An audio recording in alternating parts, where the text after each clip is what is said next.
For the first time in World Cup history, the four best teams on the planet are the four teams left standing.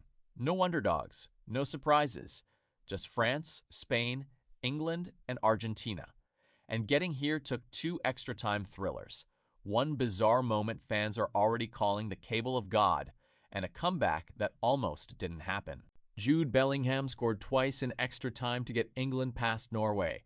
Julián Álvarez scored an amazing goal from outside the box in the 112th minute to send Argentina through, and now we know our final four.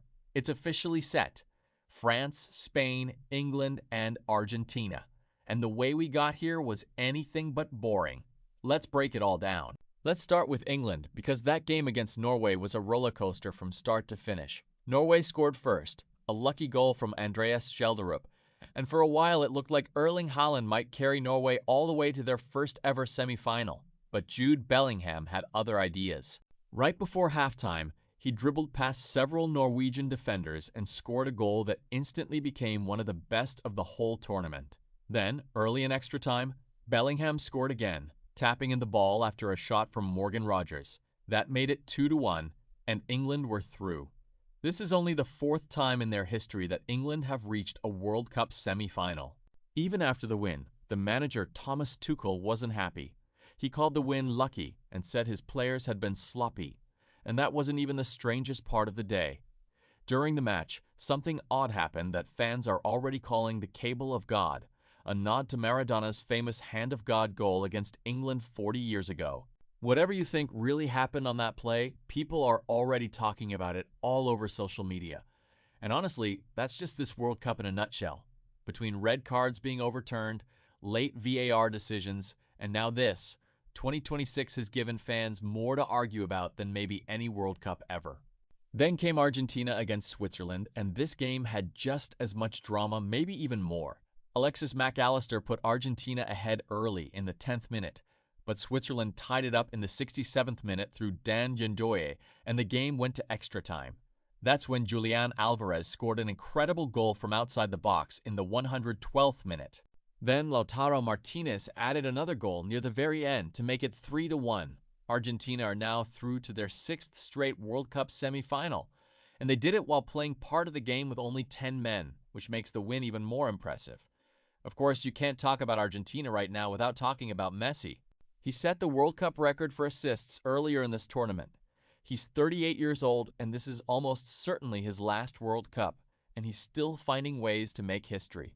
There's a real chance we'll look back on this tournament as the one where Messi finally closed out his career on the international stage, and he's doing it with a team good enough to defend the title they won back in Qatar. So here's what's next. France plays Spain in Dallas on July 14th, and this might be the best matchup of the whole tournament. France has an attack that's been terrifying every team they've faced, led by Mbappé and Dembélé, who even scored a hat-trick against Norway earlier in the competition. Spain, on the other hand, hasn't let in a single goal in 5 straight games. Their team is built around Rodri, Pedri, and the teenage star Lamine Yamal. Something has to give in this one. An attack that can't be stopped is about to run into what might be the best defense in the tournament. Then, on July 15th in Atlanta, it's England against Argentina. Bellingham against Messi. Young talent against one of the greatest players to ever play the game. If you want star power, this is the game for you. And here's a stat that shows just how special this Final Four really is. According to FIFA's own world rankings, this is the very first World Cup ever where the semi-final teams are the top 4 ranked teams in the world. France is number 1. Argentina is number 2. Spain is number 3. England is number 4. No surprises this time. No underdogs sneaking through. Just the 4 best teams in the world, exactly where the rankings said they'd be. It's also worth remembering the 3 host countries, who were all knocked out back in the round of 16. Canada lost to Morocco. Mexico lost to England, and the USA was eliminated by Belgium. It would have been an incredible story to see a host country make the Final Four in their own backyard. But if we're being honest, this semifinal lineup might be the strongest we've ever seen. So now it's your turn to decide. Who's actually winning this thing? Is it France going for back-to-back titles and becoming the first team to repeat as champion since Brazil in 2002? Is it Spain finally breaking through with this amazing group of young players? Is it England ending a wait that's gone on since 1966? Or does Messi get the perfect ending his whole career has been building toward?